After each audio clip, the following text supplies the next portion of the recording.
looking for you in terms of guidance around how would you approach a new business starting out on LinkedIn, which is, to me, it's an opportunity. That is Alexander Buckridge, an architect based in NYC that is in the process of starting his own architecture firm. And if you're an architect interested in how to leverage LinkedIn and other channels to acquire clients, then you don't want to miss this. I tell Alexander the secret way that companies grow their LinkedIn following. I didn't know that. Then we dive in how to manage both his company page and his personal profile. Because I wasn't sure how to approach that in terms of running it, and I think, it makes more sense. And we end by covering how to send a proper launch email out to your network. Let's say I would send it out as, hey, this is upcoming individually. Is there like a tactic? Hey, I'm Tyler Suomala, founder of Growthitect. After nearly a decade in architecture, I shifted my focus to helping architects grow their business. Since then, I've spent the last few years helping architects just like you improve their sales, marketing, and business development through my free newsletter, read by thousands of architects each week. But I wanted to take it a step further. That's why I started this podcast. It's not your typical interview series. Actually, for the whole first season of the Growthitect podcast, all 10 episodes, I'm sharing exclusive recordings of my consultations with Alexander Buckridge as he embarks on the journey of launching his own firm and landing his first clients. So tune in to learn exactly how to tackle the real challenges that every architect faces when starting out. And make sure you subscribe so you don't miss anything. But before we begin, a huge thanks to our sponsor, Gelt. Discover how Gelt can help to manage and optimize taxes for you, your firm, and your partners. Visit joingelt.com/growthitect to learn more. And now, here's the show. Let's talk about LinkedIn. It sounds like you've been exploring some opportunities of building relationships on LinkedIn and maybe looking for opportunities there as well. This week I set up, which takes 5 minutes. It's obviously not a big deal of setting up your own business on it. But what I will say is that as it is a new, fresh thing, and I would love to get your thoughts on it as well about, as I'm going to launch the brand, as I want to use it more intentionally to direct traffic to and speak to people who would be interested in working together, would be get your thoughts on frequencies and just generally as I launch the brand and leading up to it and driving traffic through Studio Bucky versus myself. And I would be curious just to get your thoughts on that as well. You are a LinkedIn pro, looking for you in terms of guidance around how would you approach a new business starting out on LinkedIn, which is, to me, it's an opportunity, right? It's a blank slate. I've been posting, but this is a bigger play it's to a certain degree and maybe another direction.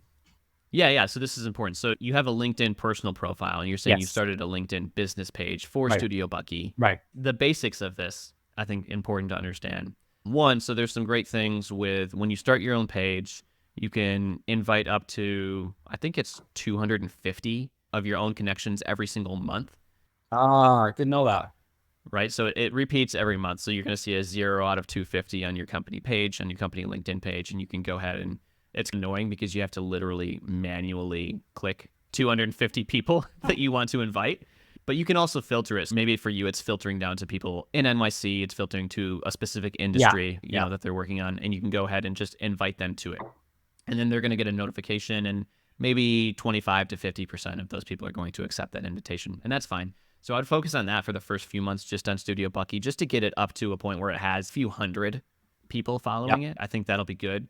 But what's also, I think, important to understand right now is that I wouldn't let that company page distract you too much. I think the vast majority of your value and where you're actually going to find opportunities is going to be through your personal page. Okay. And that's for a few different reasons. One, company pages on LinkedIn are just so much harder to get engagement on. Yeah. And I know this because I've helped with several different ones, not only with Growthitect, but with Monograph as well. Even just the level of content that you have to put out in order for it to really perform well, it's different. It's so much different and so much more difficult to get there on a company page than it is on a personal page. So on your personal page, I don't know if you have yet, but if you haven't, I would highly recommend turning on the creator mode. Do you know what that is? I don't. The steps are really simple, but like anyone can Google this, and I'll probably put it in the show notes as well. But it's just a button. I think you go to your profile, you click on somewhere there's a turn on creator mode, but it's 2 steps to do it. What's important with that creator mode is that it gives people the opportunity to follow you instead of just connect with you, right? When we're talking about LinkedIn, there's a few things, right? You want your profile to be public. There's absolutely no point in a LinkedIn profile being private or requiring someone to know your email before they connect with you. Like, that is the most anti-business development thing you could possibly do. Like, you don't want to add more friction to building a relationship. You want to make it easy and seamless for people to build a relationship with you. But it even lowers that barrier to entry into your world and your environment even more by giving them the opportunity to follow you. So if you go to my LinkedIn page, for example, I've got I think at this point, almost 30,000 followers. And that's not 30,000 connections. I might have half of that in connections, right? There's maybe 15,000 connections, but 30,000 people are following me because they came to my profile and they clicked the follow button rather than clicking the connect button. And so as a result, they still get updates when I post things. And so it basically just helps you build your network faster and easier if you're going to be posting more frequently.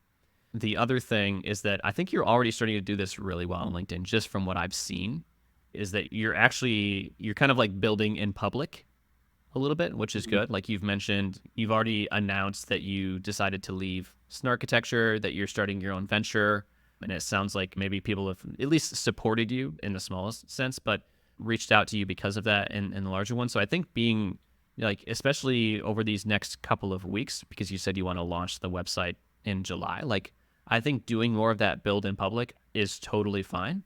Almost like you're sharing your thought process as it's coming to launch. So you're saying, we've been working on the website. Here's what we're focused on now for the website. Really excited to launch this on July 1st. Feel free to reach out if you're interested in talking about these projects, right? Or maybe there's another post being like, I've worked on a lot of different projects with a lot of different clients in the past. Here's the ones that I'm most focused on moving forward.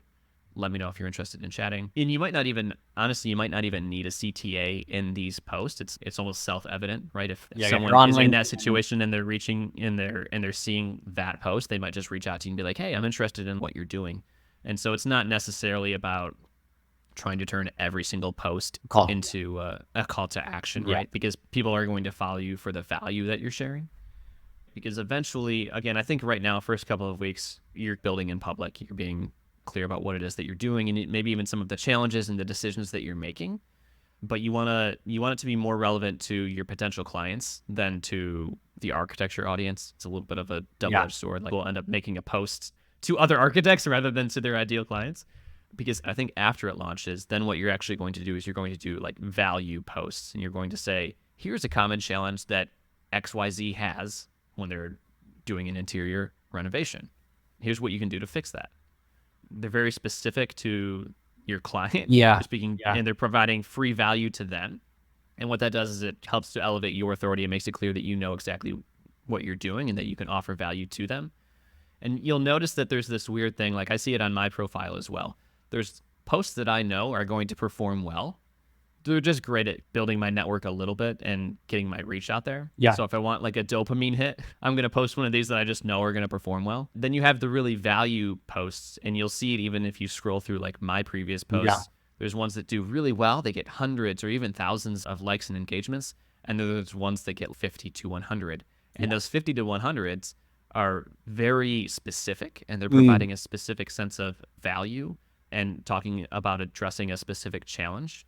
But as a result, the people that engage with that are much higher intent, right? So I can follow up with those people that engage with that post and say, hey, are you interested in doing this? Are you interested in starting a project? Thanks for engaging with my post recently. Is this a project that you're working on now? So you're almost using that as that's like your warm up, right? You're just monitoring who's engaging with your things, using it as an excuse to reach out to them.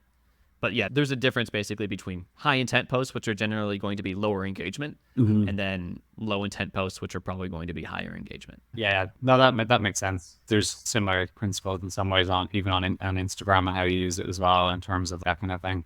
That's helpful in terms of when I share stuff from my personal, which will speak to behind the scenes over the next few weeks and thoughts. And also, I was just wondering about, do you put the company in it tagged or? Yeah, I would do that. You could tag your own company. Make sure that what you have to be careful of whenever you're tagging someone in LinkedIn or something in LinkedIn is that if that entity doesn't then engage with that post, it actually like decreases the reach of it.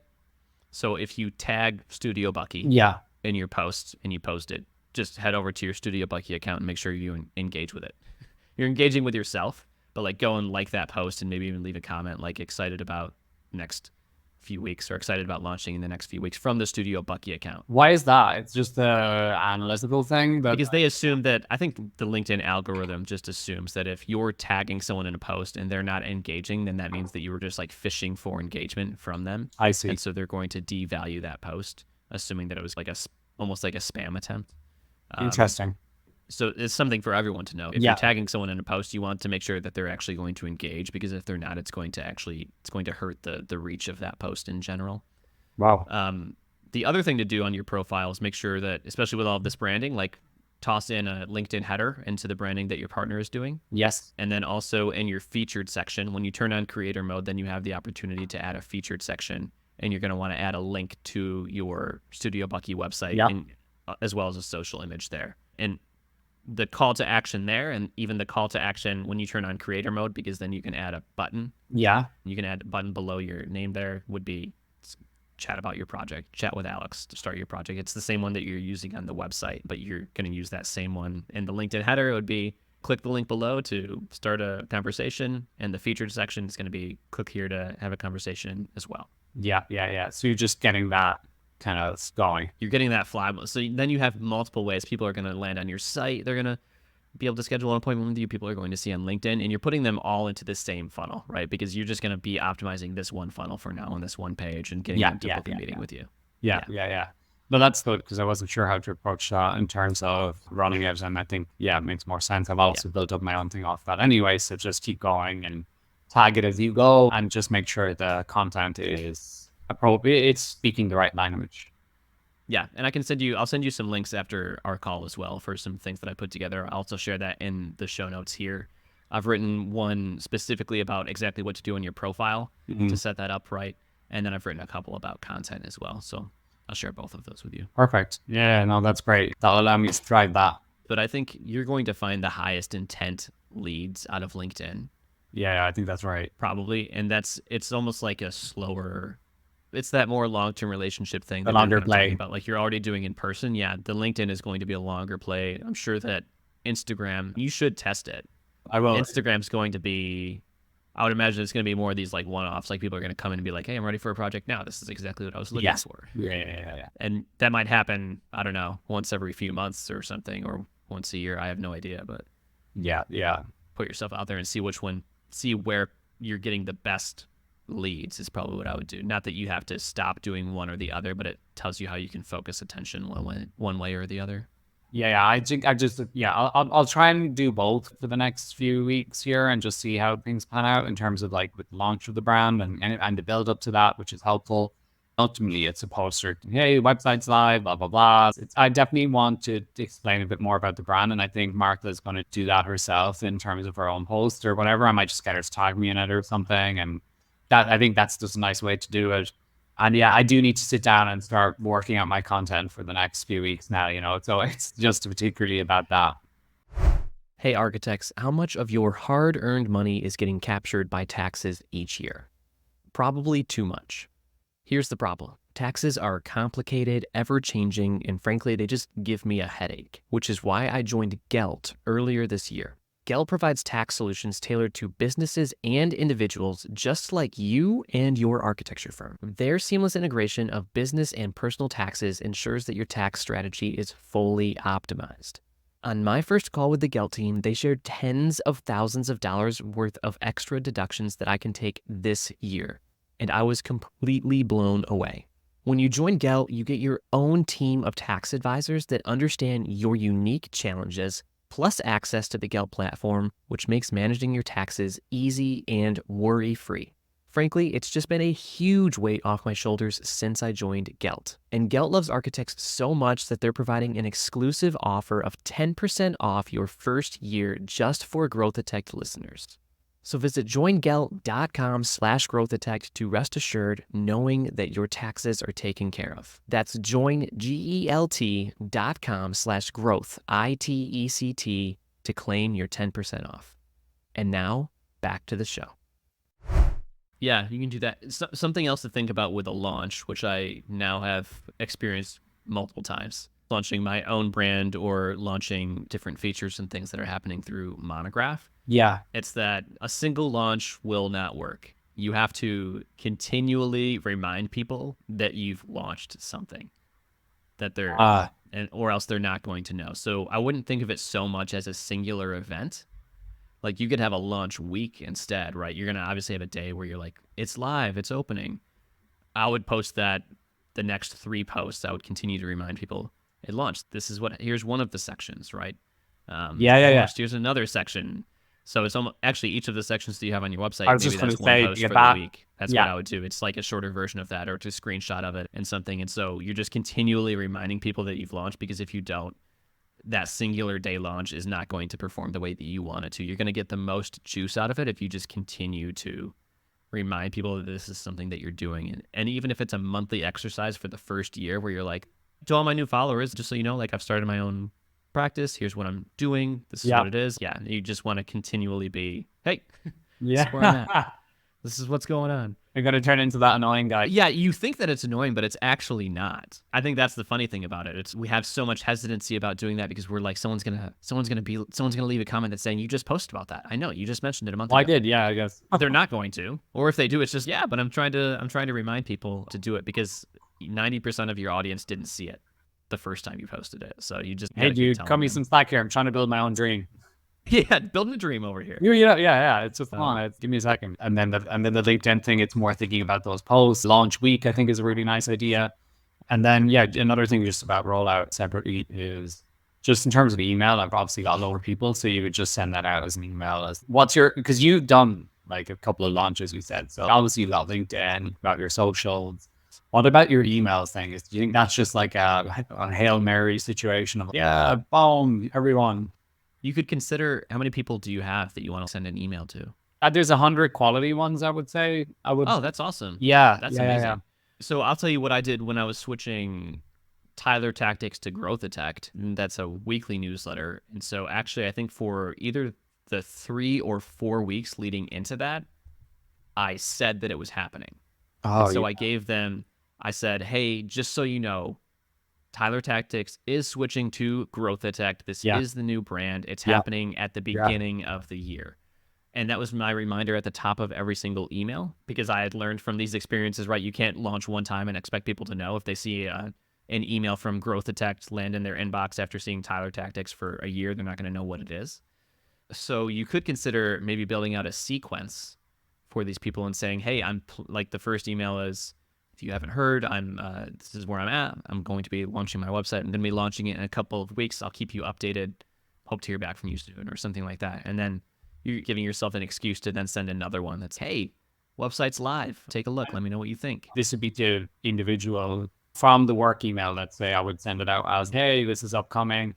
Individually, is there like a tactic for how you, like, say I have 100 contacts? Do you BCC? Is there a way to put that into like where it all goes out? Or that's where it would be good actually to use something like a plugin. I use ConvertKit to manage my email list. You can't legally put people into an email list unless they've opted into it. So you could look at something like even like MailChimp or something like that. You could use a tool like that. You could do the blind BCC with the entire list and things that you're doing with that. But what you have to be really careful about, because you have a brand new domain name, actually. This is something that I wouldn't expect any architect to know. But, right, you have a brand new domain name. Yeah. And if you send out from your brand new domain name, from your brand new email, 100 or 200 emails in a BCC, that's going to get flagged by Google, and it will probably actually end up in spam because you haven't spent any time to warm up your email address. So if you want to do that, I would consider, you could literally Google this. There's different like warm up email tools. They're relatively cheap. It might be like 19 or $40 a month or something like that. But essentially what it does is it warms up your email such that when you send out 100 of them, your domain name isn't going to get slammed by Google or something like that. And so it literally warms it up. It warms the domain itself up so that you have the ability to send out a bunch of emails. If not, then I would be sending those emails one by one. That might be a safer way to do that. You have 100, maybe you're just trying to send out like, maybe it's not a sequence and you're just trying to send out like 10 or 20 a day. But just be careful. Like, you do want to monitor you want to monitor, make sure that it's landing in their inbox, Yeah, 'cause you and don't not know. in their spam. Because if it's landing in their spam, then you're gonna need another approach. Yeah, fair. They've recently gotten more aggressive with it, which is why it's even more pertinent and important now. They've really hammered down on spam. Yeah, I'll take a look at the warm up and yeah, maybe figure out a little bit of a tactic there with how that goes out. Because yeah, it's important that to get that in under their nose, you know. All right, thanks for being a Growthitect and listening in on this consultation with Alexander Buckridge. Be sure to subscribe so you can continue to learn exactly how to overcome the challenges that every architect faces when starting a firm. Check out the show notes for links to everything that was mentioned. Lastly, make sure you go to growthitect.com/join to join more than 5,000 architects getting one quick and simple business growth hack in their inbox every Sunday morning from me. I'll see you in the next episode.